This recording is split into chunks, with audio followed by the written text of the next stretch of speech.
There's something wonderfully contradictory about this Toyota Tacoma Trailhunter.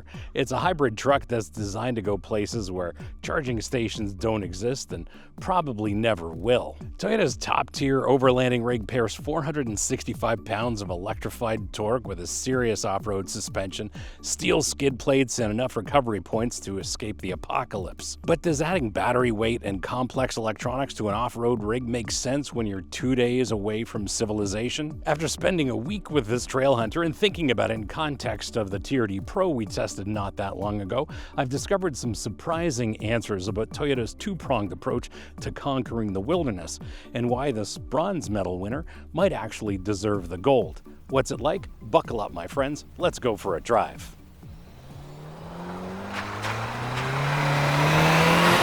I'm your host, Brian Makse, racer, lover of driving fast, fun things, and on this channel, you get reviews for drivers from drivers.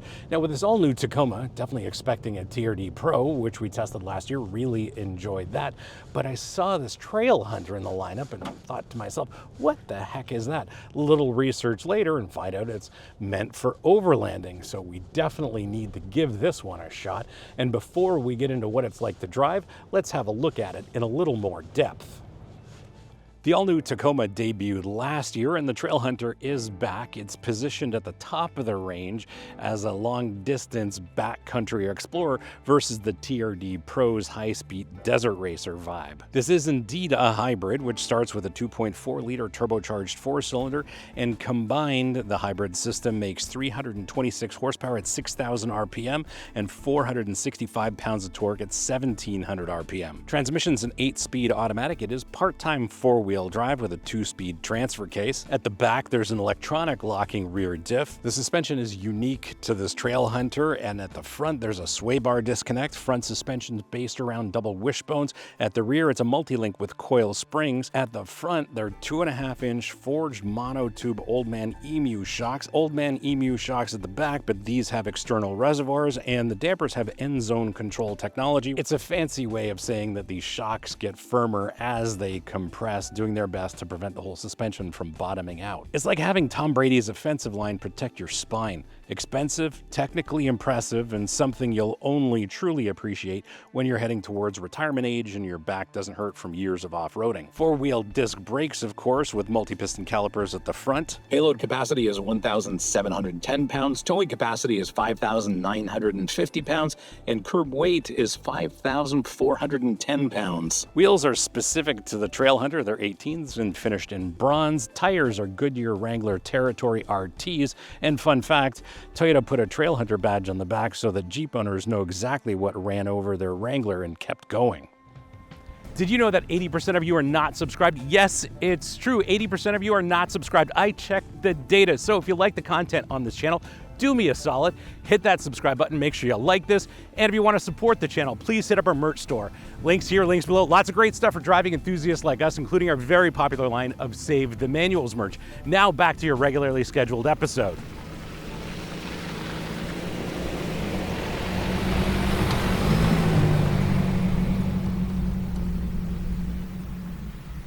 Behind the wheel, this is all very familiar Tacoma. We've got this large steering wheel here, big comfortable seat, lots of adjustment in the seat and the steering column, so anybody can get comfortable here. And on top of that, I can raise this seat up quite a bit actually if I wanted a better view of this off-road terrain. Speaking of which, there are cameras on this Trailhunter, so we can get a different view of the trail if we so desire. It works very, very well here, and haven't really needed it except for a couple of times, and when you do need it, it is very, very useful. Otherwise, visibility is excellent as you'd expect for a Tacoma. Lots of big glass all around. We do have some large outboard mirrors, which are also very, very helpful, because when you combine this camera mirror with its wider field of view and these large outboard mirrors and adjust those properly, blind spots aren't real. In this Trailhunter, the seats are heated and cooled, and in terms of Spaciousness, well, there's lots of room for you and your front seat passenger. There's lots of storage going on here as well. There's a wireless charger here for your phone, and it seems to be staying in place despite all the serious off-roading that we're doing today. Because this is a double cab, there's not a lot of room in the rear seat. I can just fit behind myself in this seating position, so govern yourself accordingly if you're looking for a Trailhunter to accommodate your family. I don't think that's going to be very, very easy unless you've got some small children. The great thing about the Trailhunter is that it's intended to carry a lot of stuff. So it's got a decent payload, and you can carry and tow all kinds of things with your Trailhunter. Ergonomically, I don't think there's much difference, if at all, from the TRD Pro. Everything in here is finished so well. Seems like all the materials, buttons, switches, and dials are going to last a couple of lifetimes. Everything's logically laid out here. There's no learning curve whatsoever. And we do have automatic climate control, so no need to adjust these dials all that often. I just leave it on automatic, set it and forget it. The infotainment system we've seen many times in modern Toyotas. It's very simple, straightforward. We do have the big screen that grows out of the top of the dash. I use it on wireless CarPlay. Works absolutely perfectly for me in terms of day-to-day use. The instrument cluster is digital. It's very clear, very easy to read, and it's also very legible in all kinds of lighting conditions. Very impressed with that. Speaking of the infotainment system, while Land Rover owners are wondering why their system just crashed, Toyota Tacoma owners can count on this with the reliability of death, taxes, and YouTubers asking you to like and subscribe. I've come to appreciate Toyota's soft text upholstery. It's very, very durable, and in this mineral color, it's quite distinctive in this Trailhunter. I think it strikes a balance between I'm an outdoor enthusiast and I need to look professional in case I take a client out to lunch in my Trailhunter. On the open road, as you'd expect, the roof rack does add a little bit of wind noise. Not too much. They've done a good job controlling the wind noise, but if you open the sunroof, well, that changes things altogether. This is definitely a low-speed opening kind of sunroof situation. One of the reasons I'm not much into overlanding is because I'm not that much into camping, but the thing is, with this hybrid system, the value of it is immediate as soon as you guys set up camp. That 2400 watt power inverter isn't a gimmick. It's a transformative experience when it comes to overlanding. While you're camping, it powers whatever you want, and then it recharges as you drive to your next destination.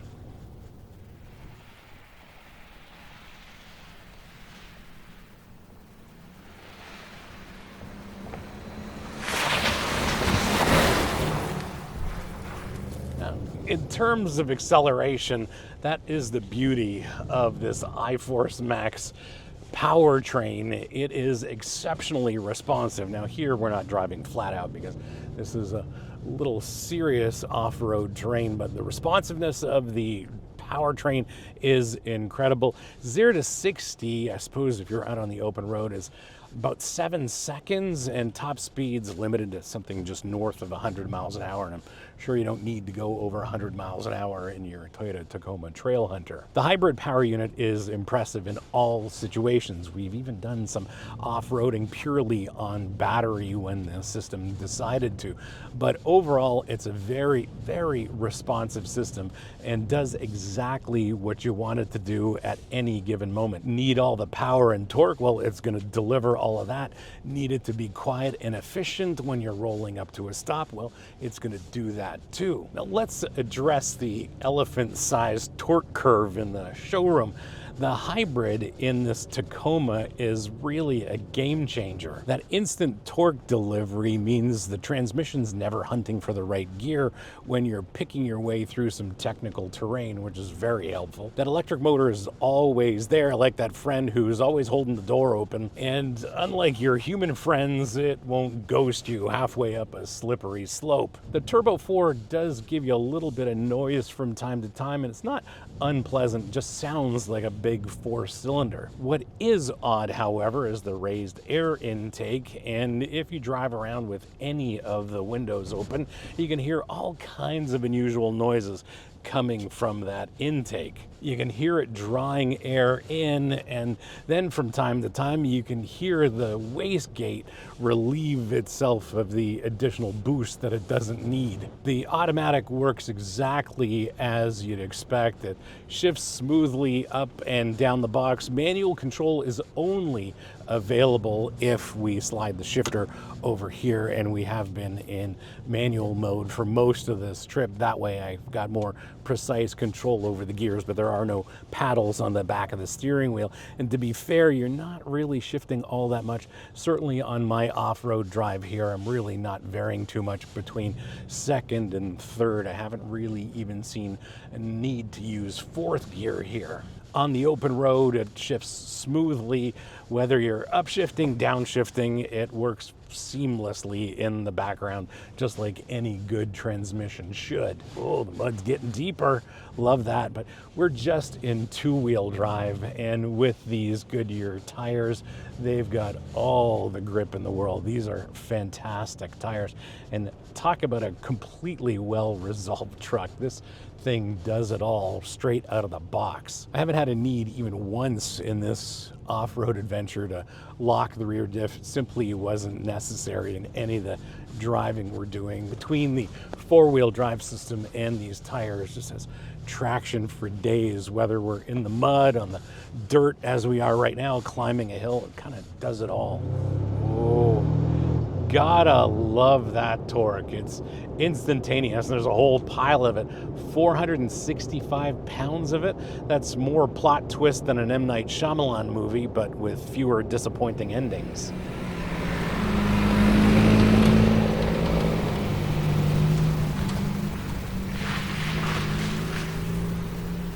While I've driven this a fair bit in the city and on the freeway, done a whole lot of off-road driving with this Trailhunter, and clearly that's where it's intended to be, because there's a lot of work that's gone into this truck, especially in the suspension, and we've got some great tires on here as well. And I'm really impressed with the way it goes off-road. It's very clear that this is a completely different situation than the TRD Pro. The suspension is very different. And you can tell that it's meant to handle a whole lot of payload. It's not like the TRD Pro where you can go high speed off-road, have a lot of fun. No, this is meant to go far into the wilderness, which is what we've been doing. Although I've done some off-road racing in the Lucas Oil Off-Road series, I'm not much of an overlander, that's for sure. And these old Man Emu shocks were something totally new to me, but what I have discovered is that they are no joke. This tech that they've got where they get a little bit more progressive as the suspension compresses absolutely works. I've not bottomed out this truck at all where I have on similar terrain and lesser trucks. So these shocks definitely are impressive. What's also interesting are these Wrangler Territory RTs.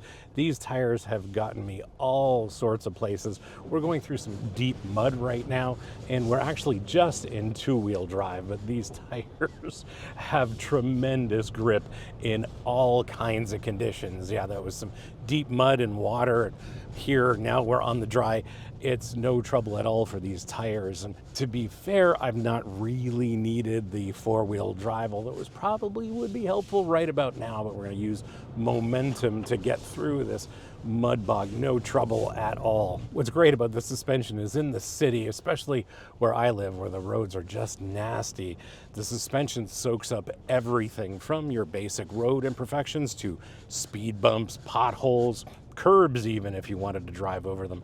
The suspension will do just about anything. It's incredibly versatile. And what's more, on the road, ride is exceptionally well controlled and comfortable.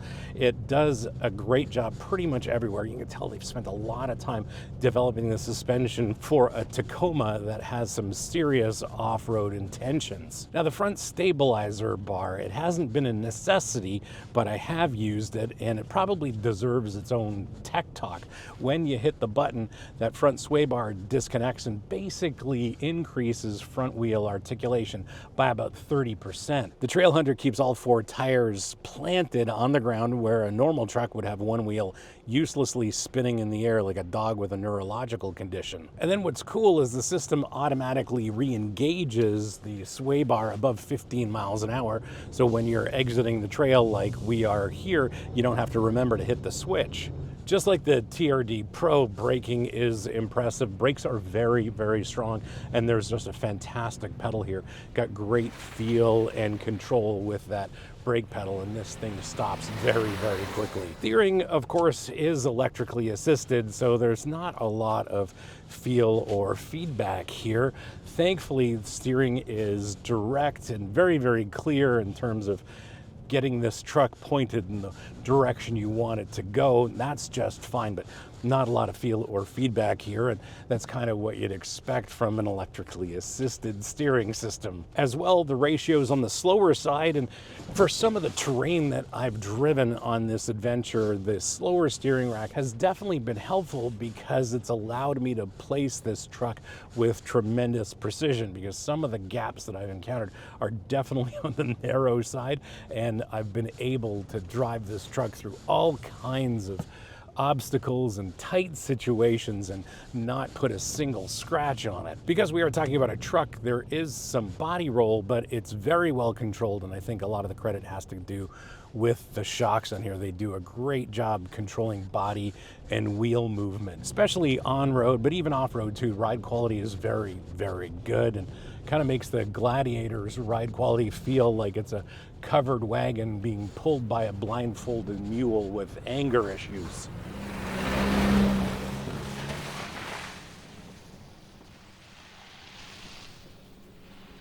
How do you spec yours? Well, for starters, what you are looking at is a 2025 Toyota Tacoma Trailhunter with the double cab and the 6-foot bed. This is bronze oxide paint, and on the inside, that is called mineral Softex. Base and as tested prices are one and the same. This is $63,235 in the US. In Canada, it's $84,739, and these prices are before freight, local taxes, fees, etc. In the US, the 5-foot bed is standard, and you pay a $500 privilege for having this 6-foot bed. In Canada, the 6-foot bed is standard, and that is your only choice. Let's address the bronze-colored elephant in the showroom. You're paying Tundra money for a Tacoma experience. The thing is, the Trailhunter makes sense only if you A, absolutely need a Tacoma specifically, B, want everything pre-installed with a warranty, C, have no interest in the personalization that comes with building your own overlanding rig, and D, have recently come into an inheritance or have blackmail material on your loan officer.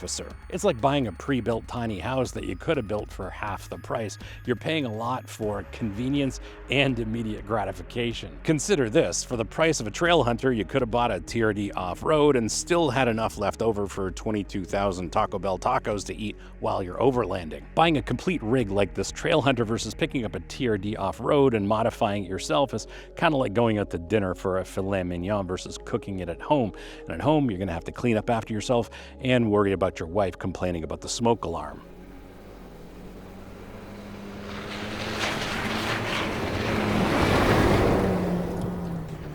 My verdict, well, after spending a week with this Trailhunter in the city doing way too much off-roading and not enough overlanding to satisfy you overlanding enthusiasts, I've come to some very specific conclusions. The hybrid powertrain isn't just adequate for serious overlanding, it's actually advantageous. The immediate torque delivery from the electric motor provides precise control at crawl speeds, and we have been off-roading just on the electric motor alone. And while the TRD Pro's Fox suspension might have the edge for high-speed desert runs, this Trailhunter's old Man Emu setup handles loaded weight better, which is what real overlanding is all about. I'm realizing this now. Toyota didn't build a hybrid that can go overlanding.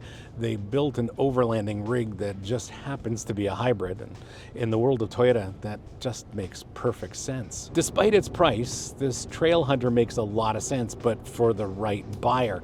If you're looking for 90% of what the overlanding aftermarket offers with factory factory integration and an actual warranty, then this is your truck. It's like Toyota looked at the entire overlanding community, studied exactly what modifications people were making, and said, what if we just did all that for you but charged you double? And then they executed it perfectly, which is the disappointing part. I wanted to dismiss this on price alone, but the fact of the matter is this is so well done that it justifies most, if not all, of the premium that they charge. The question isn't whether a hybrid belongs in the wilderness. That's a foregone conclusion. The question is whether you're willing to pay a premium for a fully finished overlanding rig with a factory warranty instead of buying a Tacoma TRD Off-Road and modifying it yourself.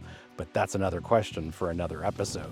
Thanks for hanging out with me today and having a look at this 2025 Toyota Tacoma Trailhunter. Hope you liked this episode, and if you did, you're not new, you know what to do. Smash the subscribe button, turn on your notifications, like this video, and as always, sharing is caring. So please share this with your friends, especially on Reddit, because on Reddit, they really need to see reviews for drivers from drivers. If you have any questions or comments, please leave them in the comments below, and I'll get back to you as soon as I can. And if you want to support the channel, please hit up our merch store. Links here, links below. Lots of great stuff for driving enthusiasts like us, including our very popular line of Save the Manuals merch. And Toyota still makes some fantastic manuals. Thanks, Toyota. Anyway, thanks again for watching. We'll see you again next time. And remember, cars don't understeer by themselves, not even Toyota Tacoma Trailhunters. And since you've hung around this long, well, let's have a look at this Trailhunter sibling, the Tacoma TRD Pro. Had a lot of fun with that, and I think you might enjoy this episode. Thanks again for watching. See you again next time.